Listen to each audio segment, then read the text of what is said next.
Hi guys, bagara rice ఎలా prepare చేయాలో చూద్దామా? ఏంట్రా వెరి నవ్వు? వచ్చేస్తుంది ఏంటి?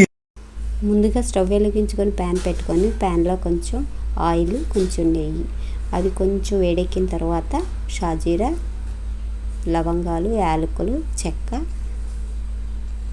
బిర్యానీ ఆకు వేసుకొని వేయించుకోవాలి. అవి కొంచెం వేగిన తర్వాత ఆనియన్స్, పచ్చిమిర్చి కూడా వేసుకొని వేయించుకోవాలి. అవి కొంచెం వేగిన తర్వాత అల్లం వెల్లుల్లి పేస్ట్ కూడా వేసుకొని అల్లం వెల్లుల్లి పేస్ట్ పచ్చివాసన పోయేంత వరకు వేయించుకోవాలి. అవి కొంచెం వేగిన తర్వాత పుదీనా, ధనియాల పొడి, గరం మసాలా కూడా వేసుకొని వేసుకోవాలి. అవి కొంచెం వేగిన తర్వాత వాటర్ పోసుకొని